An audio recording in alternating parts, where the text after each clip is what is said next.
As most of the people here know, Mississippi's budget is based on estimates of revenue for the coming year that are actually set several months before the fiscal year begins. Over the course of the year, these estimates are replaced by the real numbers, the actual revenue that is collected by the state. And if the revenue is less than anticipated, the law requires the governor to make reductions in spending to keep us from running a deficit, to make sure that we abide by state law and the Constitution requiring a balanced budget. Since fiscal year 2010 began on July the 1st, actual revenue collected by the state has been lower than expected. In July, revenue was 11.27% or $26.1 million below what was forecast. Although revenue in August was closer to the expectation, it was still about $5.5 million below the mark, or about 2%. In fact, Mississippi has collected less money in revenue every month for the last year than had been anticipated or predicted. The FY10 budget assumed we'd collect more tax revenue than last year. So far, the shortfall below the revenue estimate, while it's very large, actually masks the magnitude of the problem we face.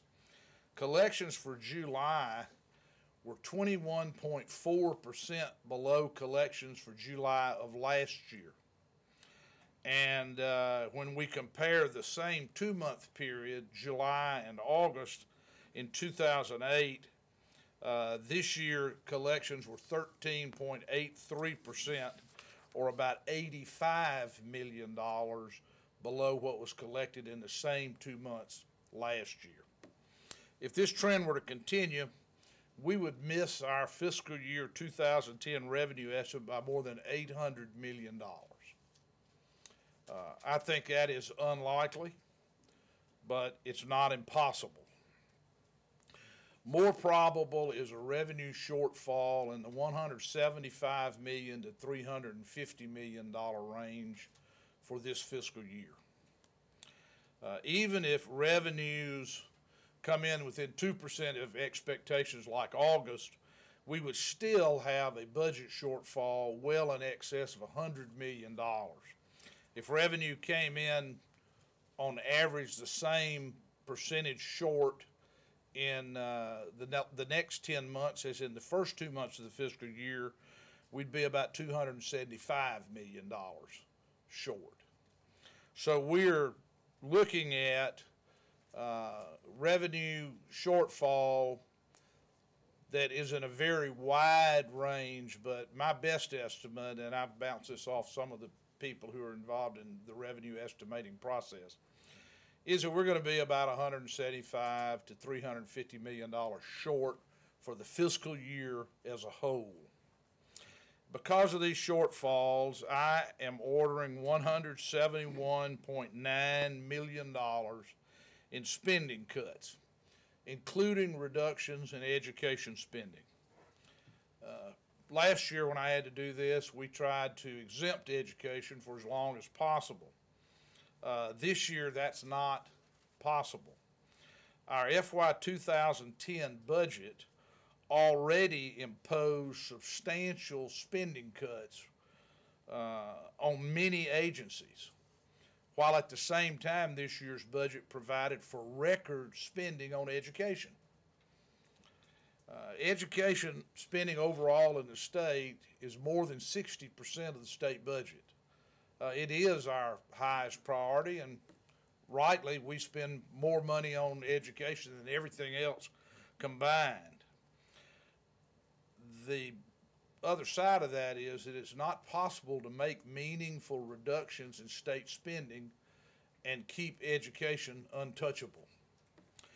The spending reductions I've ordered aim to ensure belt tightening is felt equally across government.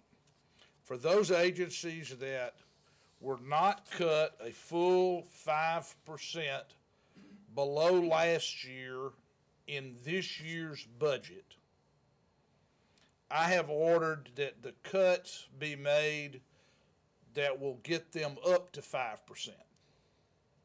There are a number of departments and agencies that maybe had a 1% cut or a 2% cut. They will now, those cuts will be increased to 5% below last year's appropriated level. Some agencies like Medicaid are exempt. Debt service, there's some obvious things that are exempt. Most education units will see a 5% reduction below the appropriated level of spending. However, for now, National Board Certified Teachers' Pay, which is part of teacher compensation, will not be reduced, nor will the line for student financial aid. Additionally, there are elements of the state budget that are set by court order or because of a settlement in some court case. Those, obviously, we don't have the authority to cut. In education, that would include the Ayers case funds. It would also include the Chickasaw interest. There are other things in human services and rehab that are set by court order and we can't deal with. Additionally, we've got Medicaid. Department of Corrections is another example.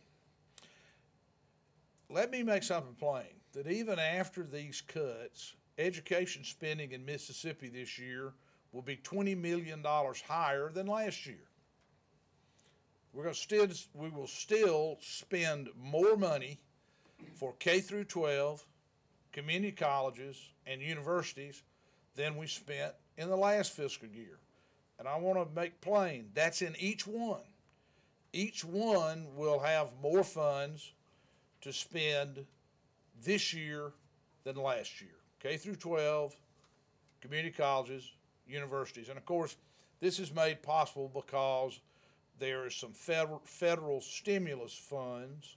There are some federal stimulus funds that are going to be available to be spent this year and next year by education. About $393 million spread over 2 years. So about $196 million a year of federal funds. The 5% cut does not apply to the federal funds, only to the state funds. And as I say, we will have more spending on education even after these cuts than last year. Now, I realize there's some people that recommended delaying. August wasn't as bad as July. Personally, I think the August numbers were bumped up by the Cash for Clunkers program, which meant a whole lot of cars got sold in Mississippi in August that I suspect will be a far higher number that'll be sold in September and in the coming months. And that's a little bump to the sales tax. But the more important thing about why now, if we order cuts now, then the departments and agencies, including the schools, have 10 months over which to make those savings.